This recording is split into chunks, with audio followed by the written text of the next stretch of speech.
And we are live. Good morning, everyone. Good evening, good afternoon, wherever you're joining from. Gordana, how are you doing? Oh, I'm doing great, Lucas. How are you today? I am doing well as really I can be. The world is it's so bizarre. It is so Yeah. bizarre. It's the best way to say it. And I'm glad we're going to be talking about um, finding your truth, how to find your Mhm. truth. I had a question I wanted to bring up this morning. Someone on Mhm. Instagram asked me, I thought it was a really good question. And I wanted to get your thoughts on this because this was someone said, hi, hope you're well. I want to tell you that I've been watching a daily video of your YouTube channel for a week. It has given me many perspectives and words of encouragement. So I wanted to thank you. However, and this is where and this is not bad, or she said, today a question arose about the non-negotiables in our life. Do you think it is normal that our non-negotiables change or look different according to a specific stage in our life? Or is it ideal that they don't change because they're directly connected to our soul?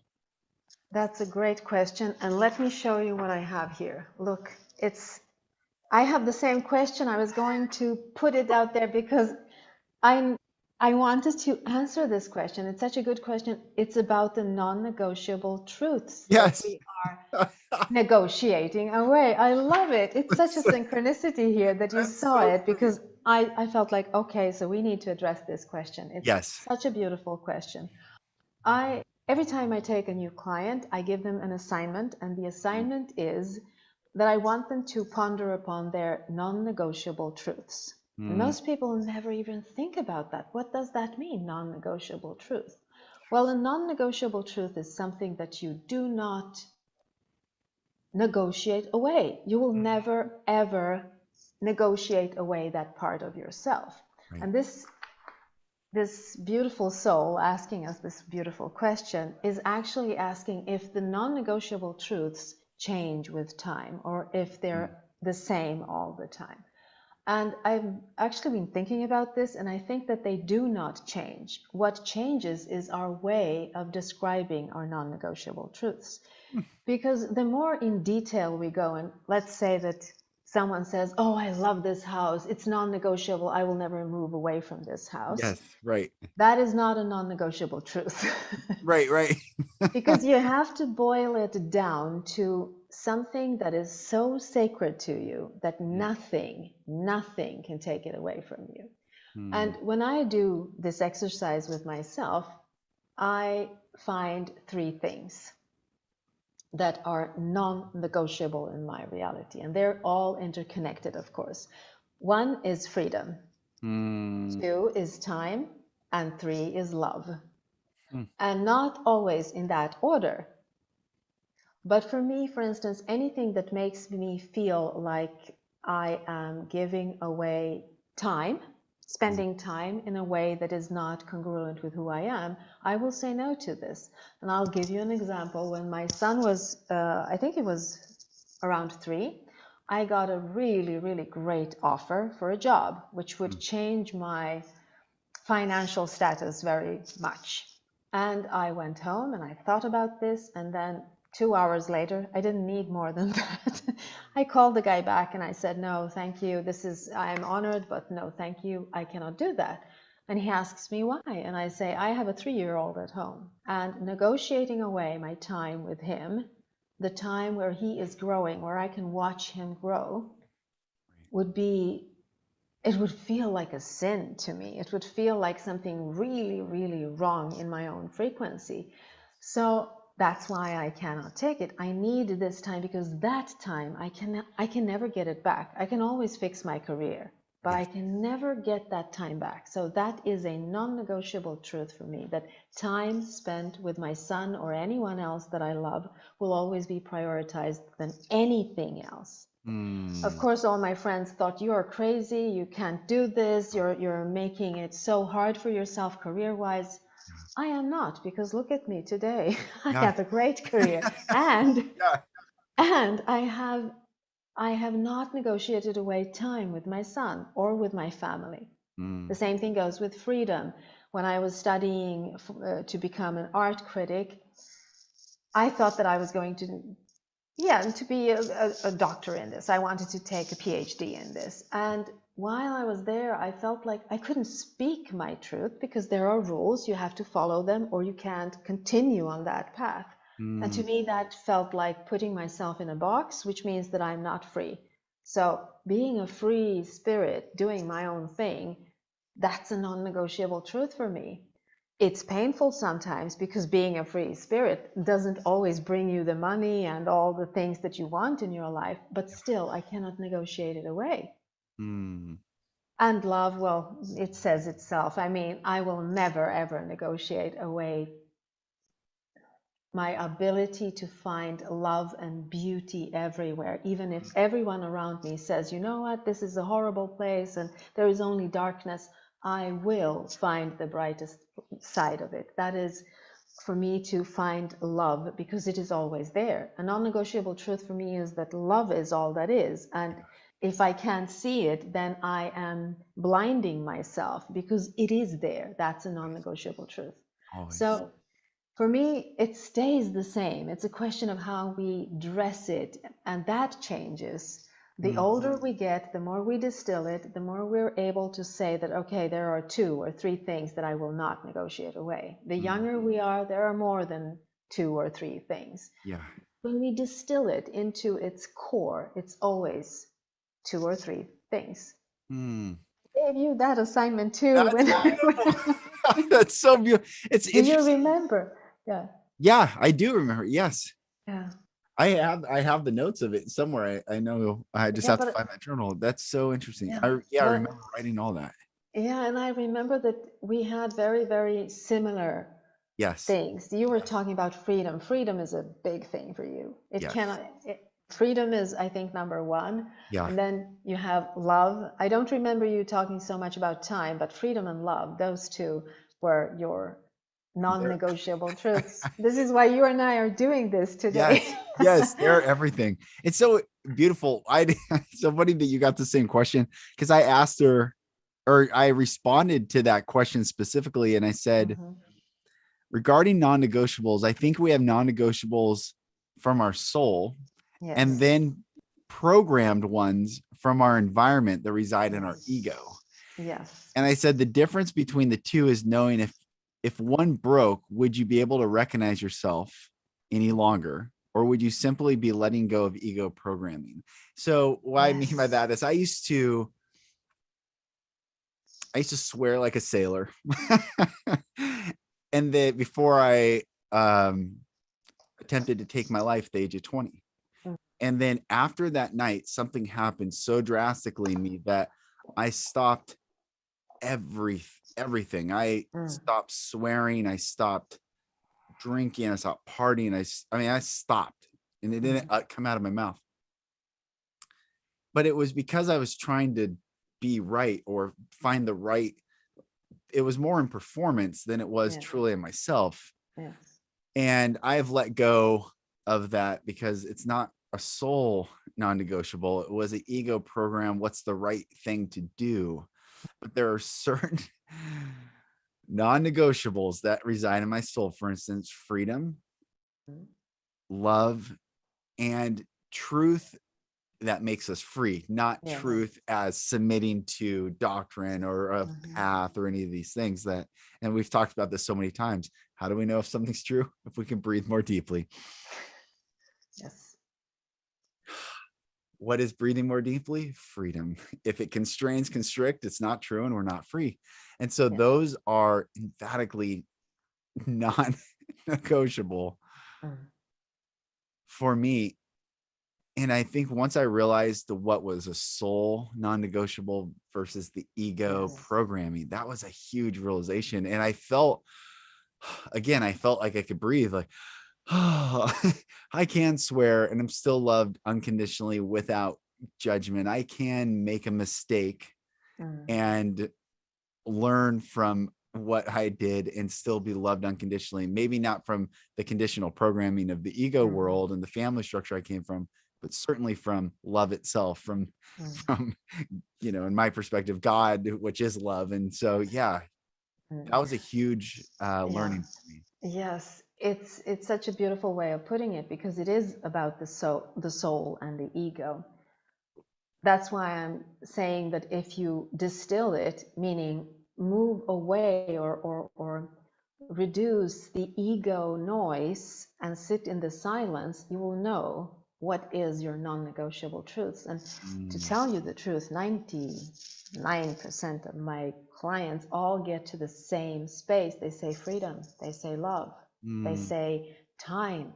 It's at the what is at the core, the things that bring you, as I say, freedom, or as you say, freedom to breathe deeply. yeah. That is where those truths are. Sometimes you can't even put words to it, but if it allows you to be still and not to feel the fear. Mm, If a truth in quotation marks, comes from fear, let's say, I love this house and I don't want to let it go, that's not a truth. right. You love the space and what you've done with the space, but you can always do that in another space. Mm, It's yours. No one can take that away from you. So a real truth, no one can take that away from you. You can right. be tricked by the ego to believe in that truth, but it's not the truth with capital T. Yeah, that's right. And the truth with capital T always comes from your soul. It cannot come from anything else. Right.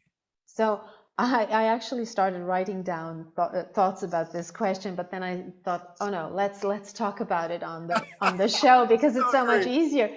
But for me, the truth is, when when I see the best version of you, Mm, I also see the best version of me. So the best version of you and the best version of me are one. They come from the same source.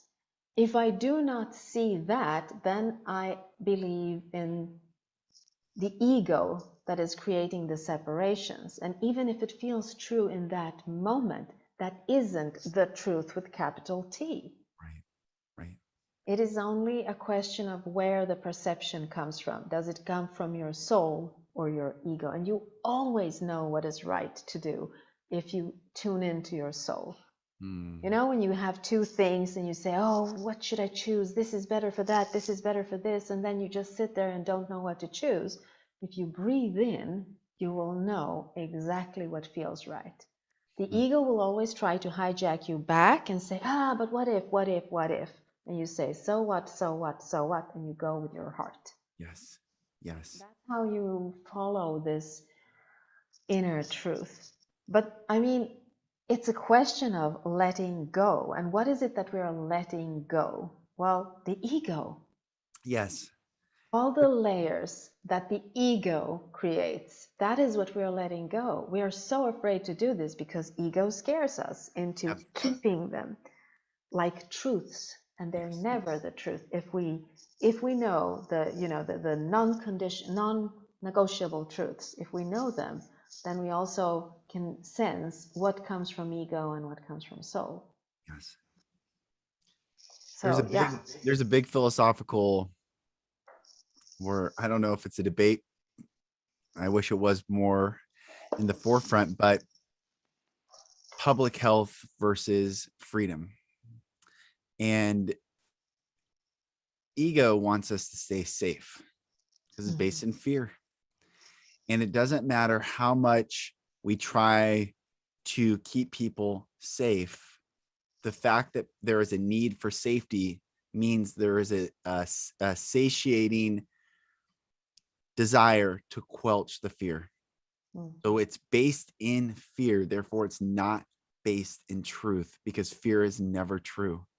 mm, It's always going to false evidence appearing real, which sometimes I like when people say that. Sometimes I don't like it. It's like so mm, quaint. I was like, mm, but freedom is a greater virtue mm, than safety, mm, because without freedom, no one is safe.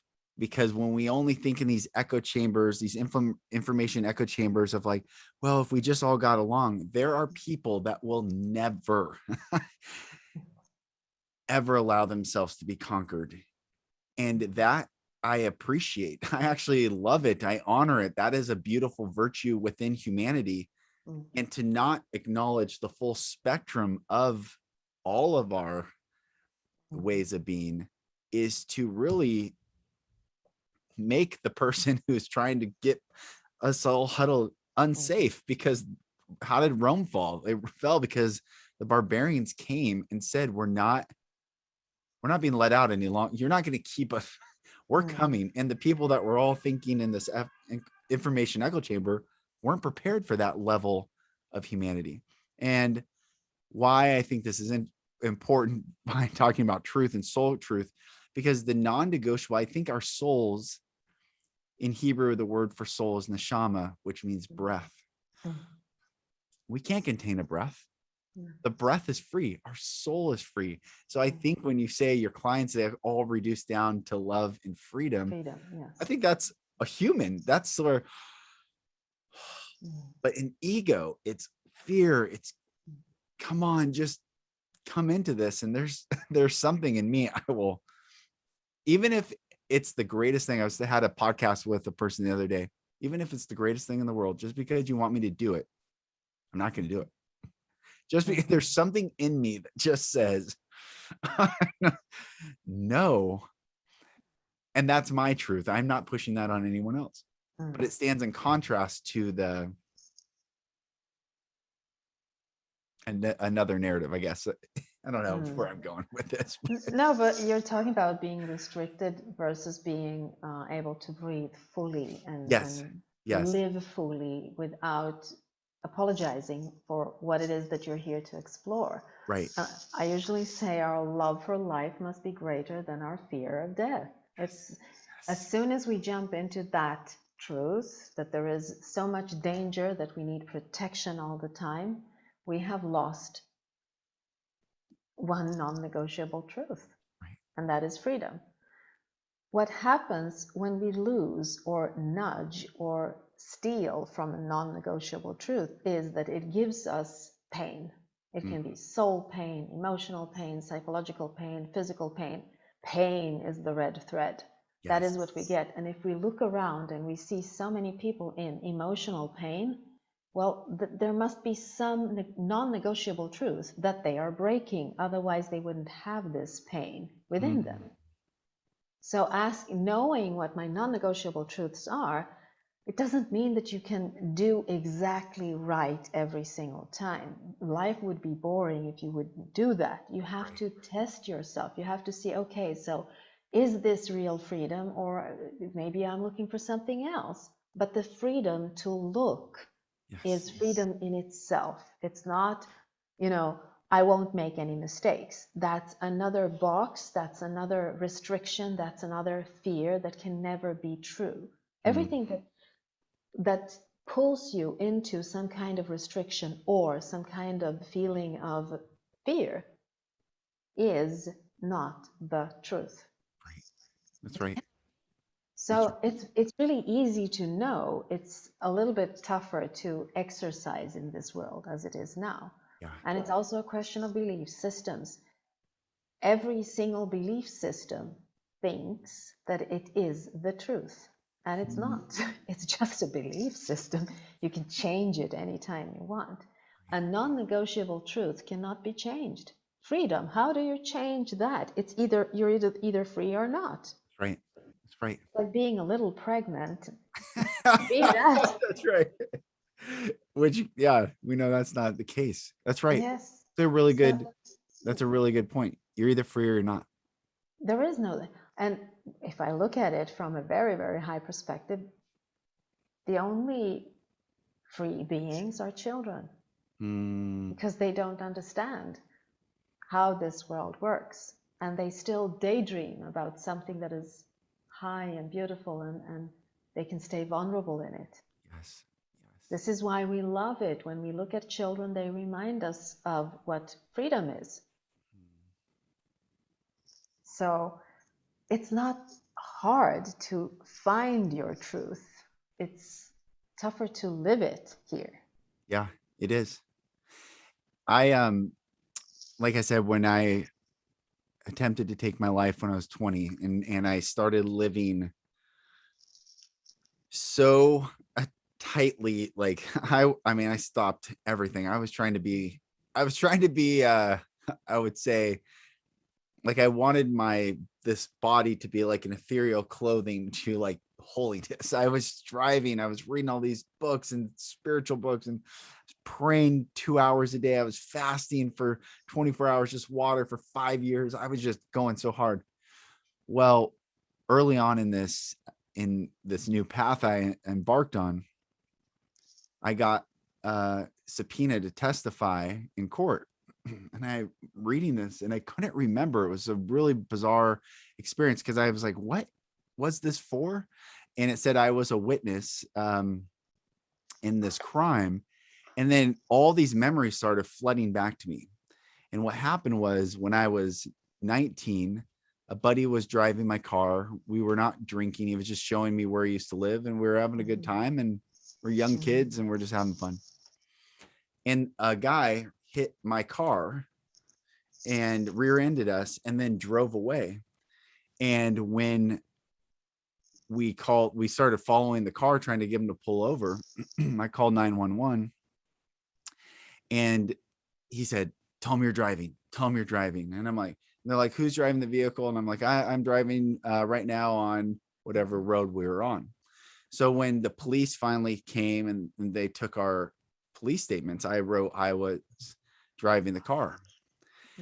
And they eventually caught the guy. He was on some sort of drug, and they arrested him. And I gave my police statement. My friend gave a police statement. Everything was accurate except one thing: who was driving the car. And I gave it. We were 19. Then my life changed radically 5 months later, and I forgot all about it until a year later. I get subpoenaed to be a witness against this guy in court because there was a lot of other crimes that this guy had done. Mm-hmm. And I realized, for me, I had to tell the truth. Mm-hmm. And I called my buddy and I said, I'm so sorry. I have to say I lied. And he's like, what are you talking about? What does it matter? It doesn't matter. And I was like, it might not seem like it matters, but somewhere like deep in me, it matters. I have to tell. So I called the prosecuting attorney, who she thought I was going to be her witness. Mm-hmm. And I had to tell her, and she was like, were you on drugs? Were you drinking? Like, why would you do that? And she was also like, why are you telling me this right now? And she did ask me, why am I telling her? And I said, I don't want to lie anymore. I'm trying to live right. My life changed. I told her, try to take my life. I'm just trying to live right. She was like, okay, well, this changes things. Yeah, it's strange, and this changes things, but I'm still going to have you be a witness. So my buddy and I show up at court. We sit outside the chamber. The defendant, the prosecuting attorney, everyone's in there, the defense attorney and the judge. And out of me and my buddy, only one person gets called up to the stand, and it was me. Of course. So I get up and I sit on the stand, and this judge, I'll never forget, he looked at me, and the prosecutor says, I want to explain something he called and said. And then they started grilling me, and the defense attorney, well, this, how do we believe you? Anything else? All these things. Mm-hmm. And the judge said, I want you to know you committed a crime, and anything you say can and will be used against you in this court of law. And the bailiff is here, prepared to take you away if we so choose to press charges against you. And I'm like, okay, so be it. Like, I was ready to be arrested. I was just like, okay, here I am sitting for this guy's crime, and it ended up being my own crime. But I told the truth, and the prosecuting attorney, they asked her if they wanted to press charges, and she said, no, I'm not going to press charges. I wish he wouldn't have lied, but we're not going to press charges. And they let me go. And my friend and I never were friends closely after that, because he was not happy with what I did. But I will tell you, something like below my soul, something deep where I am like tethered to this reality, healed. And that was a non-negotiable for me. That was, I had to tell the truth. And I had an opportunity. Not everyone has an opportunity to redo, wipe the slate clean, but I, in that moment, had that opportunity. And even right now, I feel the sense of like, I did that. I spoke the truth. I didn't cower when I had the opportunity to. And anyway, that was a non-negotiable for me, regardless of the consequence. Yes, exactly. It's a question of where it comes from and what it does to your life. If you're carrying a lie, it has a certain frequency within you, and this frequency will be a part of your being. Yeah. So it becomes a part of you. It's like having a tainted aura, or something's missing, like a limb is missing or something. It feels like that when you're walking with a lie within you, or something that you perceive as something that isn't true to you. So of course you want to release yourself from this. You want to let it go. And the universe usually gives you joy back and freedom to breathe when you do such a thing, because you're acknowledging that this isn't a part of your true frequency. This isn't a part of your true self. Right. It's a part of something else. It's a part of this physical world, or the ego, or the separation. Something that doesn't feel good is per definition not a part of your soul and your alignment with soul. So you need to ask yourself, what is it? Like finding your shadow story in your internal dialogue, asking yourself, what am I telling myself in order to feel this way? And what you were telling yourself, I don't know what that was, but it probably had to do with, if I say something, then I will lose a friend. Well, that's a lie, because a friend, you won't lose a real friend. That's right. You won't lose a real friend. You can't lose a real friend. That's right. So if they leave, they're not your friend. That's right. And that's the shadow story you keep telling yourself, that, okay, if I say this, I'll lose a friend, and then I'll end up alone. There's no one there to mirror myself in. That's right. That's right. And what those things are usually the things that stop us from expressing our truth, is because we're afraid if we express the truth, then no one will love us. And this always comes from our past. Yeah. If a parent isn't able to validate the core of a child, which is the soul, which is the best version of that person, if a parent isn't done with their own demons and stuff, and they are not able to see that and validate that, this little child will look for that validation on the outside for the rest of its life, until it realizes that it doesn't need the validation from the outside. So that is the truth. You don't need the validation. You're born with it. It's just that the programming, the first 6 years of our lives, where our parents are the ones programming us with how this reality works and who we are in this reality. If they are lost in their own world, how can they help you? So the first 6 years, the way I see it, is the karma.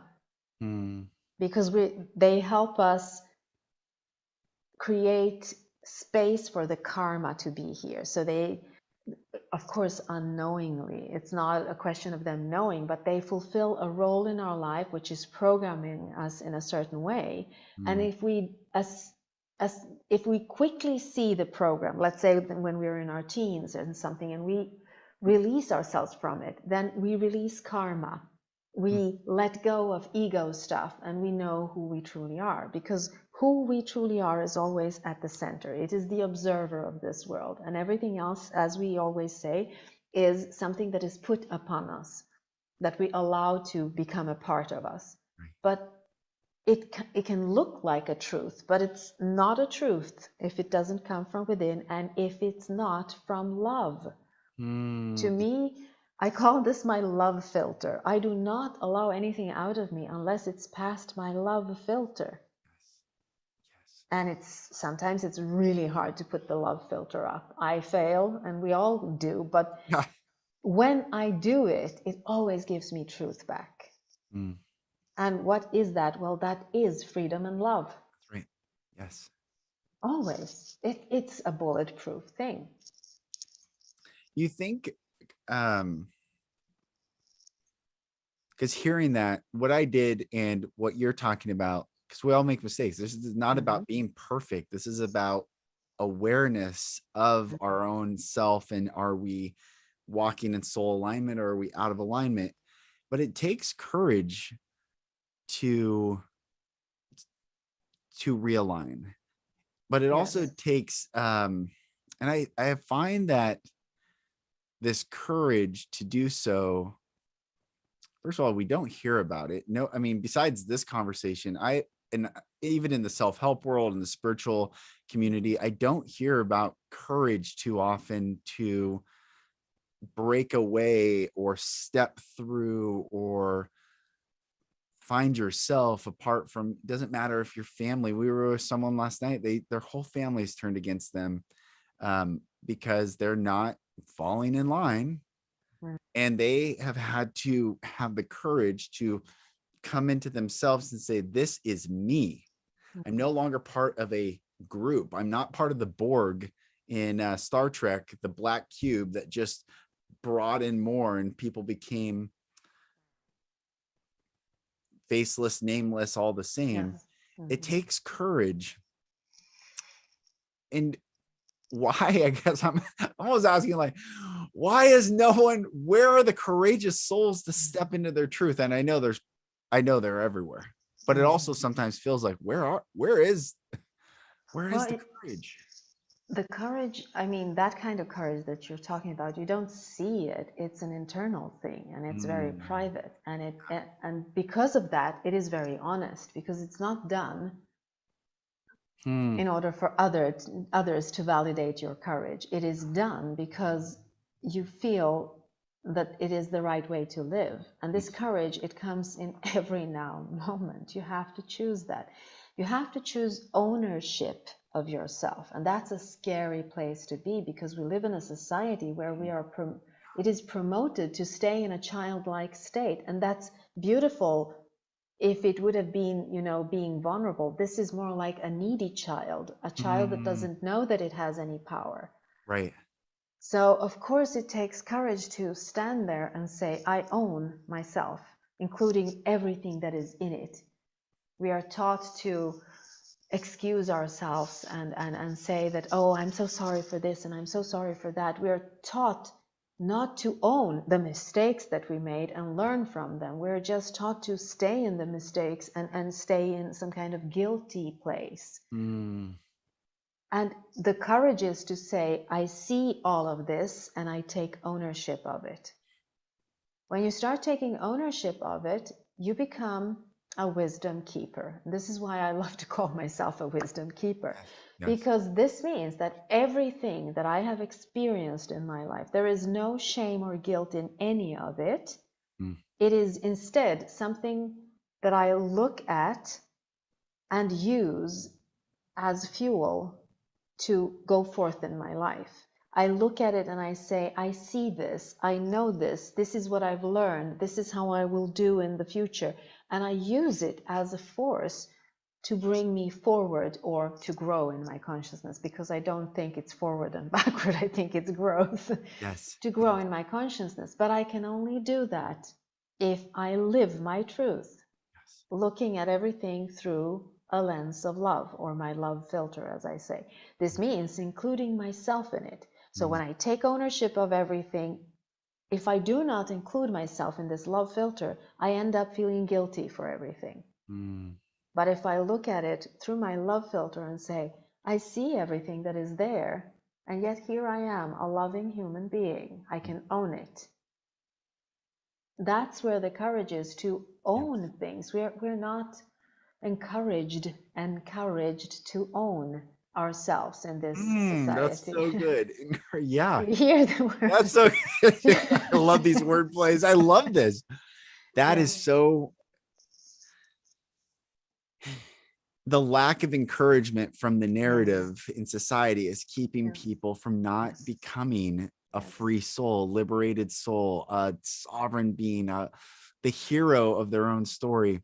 I just finished for I don't know how many times I've seen it, the Matrix series, and I was watching the last scene and I was really thinking about Smith was the The counter to agent. Neo, Yeah. the agent Smith, but he Mm-hmm. broke out of the Matrix because he Mm-hmm. understood that you could die and come back. When he killed Neo and Neo came back, he said it did something to Smith and he broke out of the Matrix, but the machines couldn't stop Smith.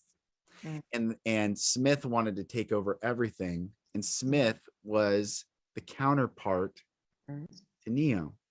But Smith had to replicate himself over and over and over to equal the power of Neo. And as I'm watching this movie, which I do believe this movie is telling us the truth veiled in Hollywood cinematics, Neo fights him, that last fight scene.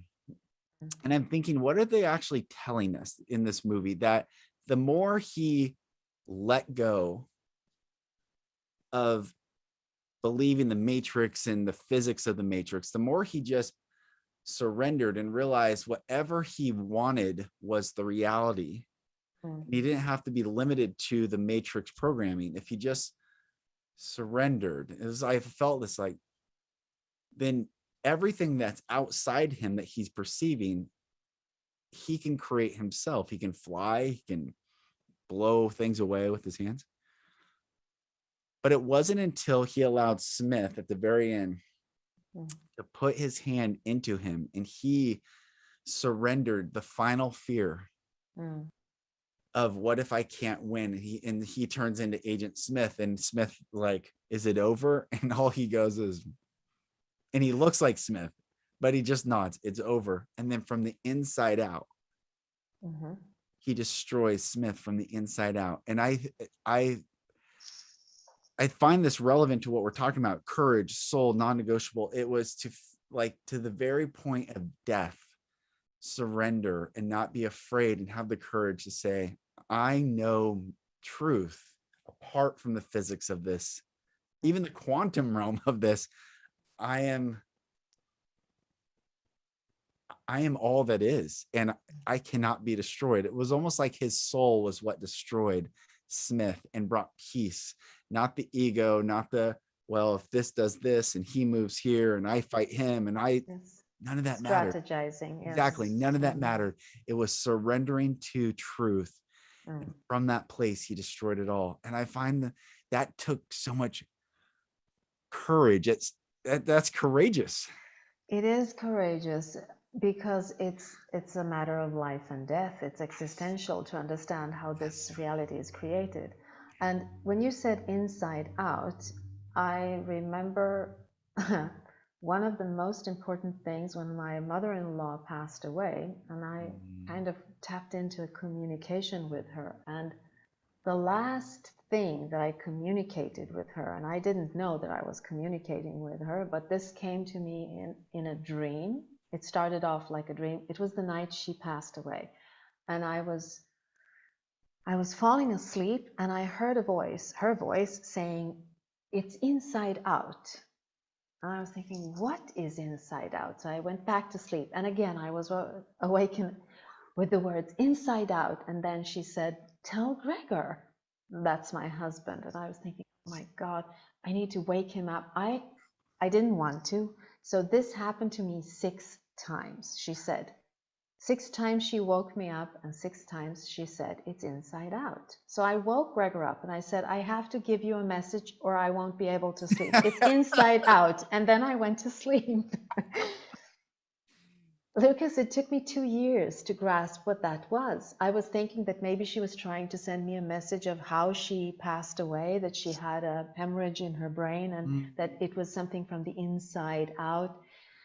It wasn't because she fell. I tried to bend this like a pretzel inside out and I couldn't get it. And then 2 years later, it just dawned upon me that what she was trying to tell me is the ultimate truth of this reality.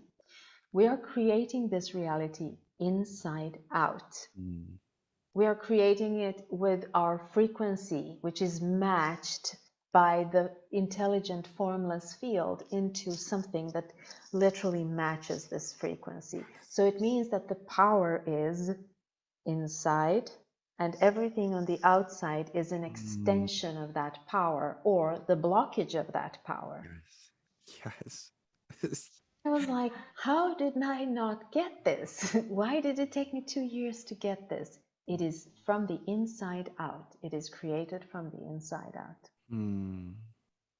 And that is one of those truths that I know, because each and every one of us is creating this reality from the inside out. And we are like islands in this formless field or sea, and we connect to each other with the creations that we are creating. And then if it matches in one way or the other, we are co-creating. So we are literally co-creating this reality, but it is created from within. And realizing this, we know where to start the change on the outside. But if you want to realize this, first you need to let go of all the belief systems that are around you, and That is so good. and see, where does this truth come from? Is it from love or fear? If it's fear, it is a belief system That will created always ask for the outside in. Yes. Yes. Isn't that the case? Like it will always say group think, someone save me, make me feel safe. It's always from outside in, but truth is from inside out. That is, sorry to cut you off. That is so good. After this, I could never ever say, like, you made me feel this, or they made me do this. Yes. They cannot make me feel or do anything until I do it and I feel it. It's not there. No one can make me feel, think, or do anything if I know my own truth, and if I trust it, and if I own myself in it. And as I said, it's in the details. If you go into the details and you feel entangled in the details, it's not true. True is always transparent and simple, and it is never irrational. It always feels right. Right. So if it doesn't feel right, then it probably isn't true. That's right. And that is right. That's right. And that is right. Yes. It's I have this quote, the two quotes that when I had my company, it was one of our five codes of conduct. But it said, just because you stand alone doesn't mean you're wrong. It could mean you're first. Yes, that is what, and here's where the fear comes in, because what happens when we're children, if our parents don't see us, we feel like we're left out in the cold. Yes. And that feeling is horrific. We do not want to feel that again. So this is why when we grow up, we are looking for groups to be a part of them, because we don't want to stand outside in the cold. We feel rejected. The soul can never feel rejected because it knows that it is one with everything else. There is nothing to reject it. Right. But the ego feels rejected because it is all about separation. And you know that I have a special take on ego. Ego is not always negative because ego contains your desires. Yes. But when ego starts exploring fear, that is when it all becomes twisted and turned, and you might think that something that is utterly fearful is the truth and you need to protect yourself from it. And from a higher perspective, it never is. Right. I actually wanted to read a chapter from my book, which is called Oneness. It's a short chapter, but it describes a little bit of how we can be one and yet be separate. This is something that I thought about when I was a child so many times. So it became a chapter in my book, and I will. So here we go. Oneness. All is one. One is all that is. I am one. As a child, I could not get my mind around the concept that I am one with everyone else. How could that be possible? Clearly, I was separated from the others. I was not the same as my mother and my father. I was not the same as my brothers. I was not the same as the children in the schoolyard. I was not the same as anyone on the bus, in our neighborhood, on the planet, in the universe. I was me, just me and no one else. How could I possibly be one with everything else when obviously I was the one experiencing everything else? How could I be one with someone while at the same time experiencing them outside of me and other than me? If I am one with everything, where do I end and where do you begin? If I am one with everything, then what is outside of me? I would torment my school teacher with these questions, hoping that he, as a grown-up, would have figured it out. It took me years of mind-bending to truly grasp the concept of oneness without losing myself in its synchronistically paradoxical nature. To come closer to some kind of understanding of the concept of being one with everything, I figured I had to start by asking the right questions.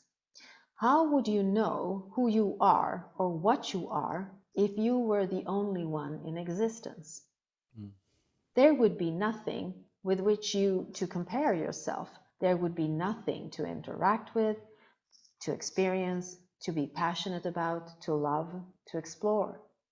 While this scenario would probably be interesting for a while, you would eventually get bored and want something to do or to explore. You would want to interact with something that is not you, something that could surprise you, something that could give you a specific experience. Let's play with the abstract thought that there is nothing outside of you and that you are the one being all that is. How would you solve the problem of boredom? Since there is nothing outside of you, you are all that is.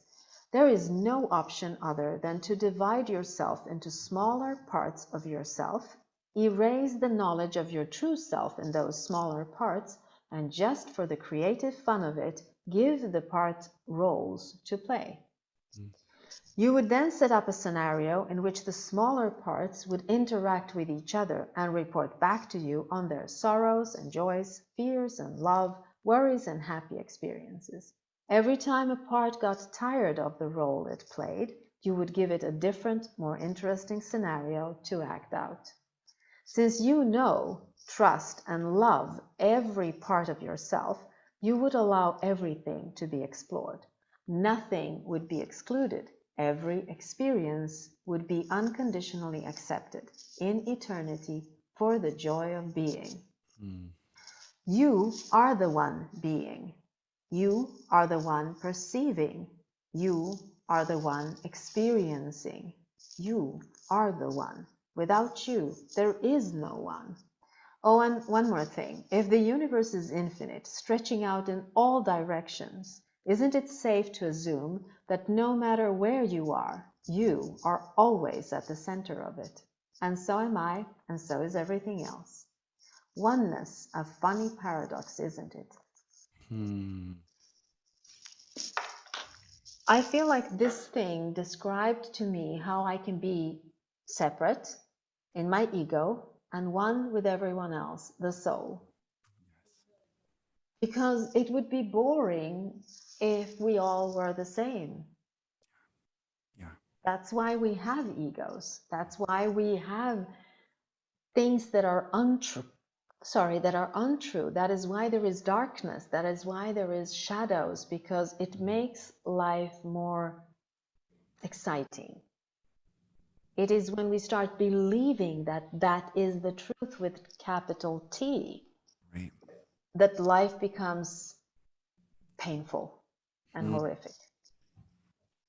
And it's almost that boring, yes, and void of creation. We are here to create and experience the creation that we are here to do. So if we're all the same, the Borg in Star Trek, I will keep referencing this because it's relevant to today, doesn't create, it only consumes. There is no creation in the Borg. Agent Smith in the Matrix does not create the Matrix, only consumes and destroys the Matrix. So if we were all the same, there would only be destruction. But because we are all different, but one in our soul, we are all here to create. Yes. And that's the oneness that we're all part of, this one infinite universe that is continually creating, continually expanding, not constricting and finally like, I can barely breathe, keep your mouth above water, and then gone. Like, that's the worst. Well, that's an experience, but it's not a pleasant one. Right. It's like what you're saying, or not what you're saying, you said something else, but what I'm saying is we are here to transform thoughts into matter. Yes. It is when we lose track of this, when we think that there is a reality that is created without us being a part of it, we're something outside of it and we're just consuming it, that is when it is painful. That is when we are not in touch with this creative flow of life. We can never lose that flow, because as long as you're breathing, you're connected to it. But we can create so many blockages in it that we forget that we have this creative flow. And that is the purpose of our life here, to realize that we are the creators of our own life and reality and destiny. We are the creators of it here, and we can play with it by not sitting in guilt and believing the untruth that the ego will make you believe. And by the way, the truth is always in the now moment. It can't be experienced anywhere else either. That's right. Because it is connected to soul. And everything that is projected into the future, like, oh, this is going to happen and that is going to happen, and I need to be afraid and I need to keep myself safe, and whatever it is the ego painting up a scenario which changes your frequency and changes the world outside. But you are disconnected from your own creation because you don't want it, and yet it is there. So if you have to change that frequency, go into and ask yourself through your soul, your love filter, where is the love in all of this? What can I tweak so that it might be different, so that I will create something that I want? And that's how you connect back to that free flow, creative flow, the life force that is through you. It's a question of what you tell yourself, the shadow story or the light story. Do you want to listen to the ego trying to contain you in this little box, or do you want to feel free and look and see, where is my next move of love? Right.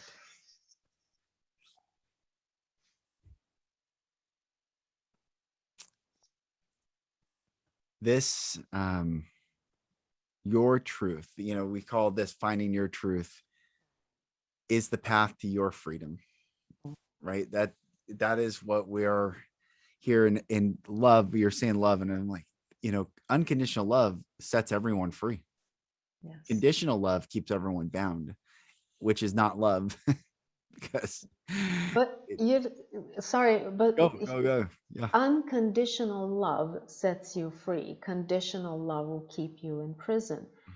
Because it is tethered to something, conditions. It is not free. Right. Unconditional means there is no tethers, it is free. That's the difference between the two. I know that it's hard for human beings to live this concept of unconditional love. Took me years to bend that in my head, because I didn't understand what it was. I could maybe give it to others, but I couldn't give it to myself. I couldn't include myself in that. Well, I think that for me, what kind of flipped this over was when I gave myself permission to understand myself. Stand under my highest self and understand myself. Understanding myself means that I stop guilt tripping myself for the mistakes that I'm making here, because there are no mistakes. I stop believing the lie that the ego is telling me and see the truth that is me. Yes. And that is unconditional love, to understand and own it, to love it, even if it's not, the best version of me in that now moment. Yeah, that's right. So owning it, that's the courage we were talking about. It all comes back to one thing again. We can go around, but we come to this place where freedom, unconditional love, and soul are the things that most people would say, yeah, that's the truth. Mm-hmm. So we all have one and the same. There is one truth, Yes. and there are many truths out there. It's like we know what the truth is, but we take different paths to that truth. And every path is a truth in a way. Which is why perhaps the word bless is be less. Is that it's the blessing is to undo all that which is put upon us. If I bless you, I'm relieving and removing. If we bless ourselves, we're removing the stuff Conditions. To get stripped down truth of the letting go. Letting go.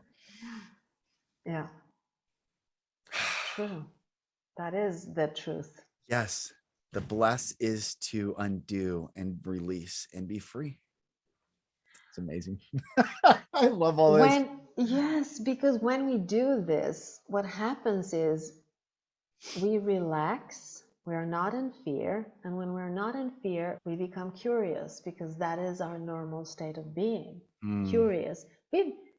We have no idea what this world is like, so we are curious, like a child walking through the forest and looking everywhere, curious because it doesn't know what is going to happen, but it trusts that it's going to be good.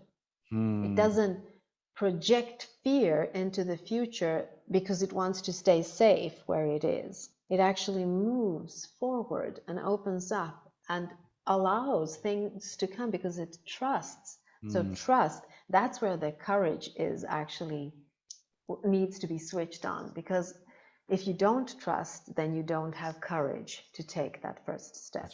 That's right. So trusting that your source is unconditional love, and so is mine, and so is everyone else. Everything else is the ego creating smoke screens and illusions. 100%. So if you're able to see through these smoke screens and illusions, well, you have great vision then. And you're in a great place to know your truth. It's beautiful. Brother Blake, he just said, absolutely love today. Thank you. All truth. Beautiful. I love Blake. Love you, Brother Blake. This has been really beautiful. And I think this is perfect for me today to hear. I love when we create these because I always leave like, and it encourages me to keep going as deep within inside out. Like Neo just surrendered everything, even death, the concept of death, even the concept of pain, the concept of the matrix, concept, everything. He just,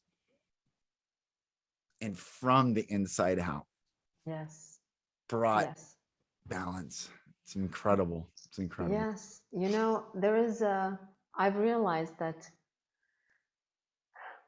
you find this truth from time to time. You find it and you sit in it. It can be a car accident, like in my some years ago when I had this car accident. I found the truth there, and I had it for a couple of seconds, and it changed my way of looking at reality. And then I'm pulled back into this co-created reality. And then I'm on my path again, looking for this truth. So it's actually like breathing in and breathing out. Sometimes we know more of the truth. Sometimes we know less of the truth. It's like waking up and falling asleep, waking up and falling asleep. And I never put the restrictions on myself saying, I need to be awake all the time, because I can't. I'm in this world, and it will sing me a lullaby and I fall asleep. And then I wake up and I ask myself, oh my God, why did I do that? That is a part of the human experience. I did the same thing as you when I was in my 20s. I thought that everything was supposed to be spiritual. I was here to explore spirituality. No, I'm not. That is where I come from. That is my core. That is who I am. I need to remember it from time to time. But I'm actually here to explore the physicality of this reality and my own creation. When I understand that it is my own creation, even if I can't recognize myself in everything, it's still my own creation. And the fun part is to see, how did I create this? What do I need to change? It's a game. It's a play that we're playing here, and it's supposed to be fun. It's not supposed to be painful. If it's painful, then you need to change something to realign yourself to this higher self, understand yourself. That's right. That's right. So it's just a game, and right. we're playing it. Yes, and have fun. Yes, have fun. Enjoy it today. This was beautiful. Thank you. And thank you for everyone watching. Blake, thank you, brother. And we'll do this.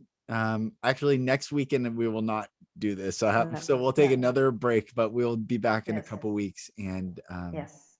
Thank you. It's good.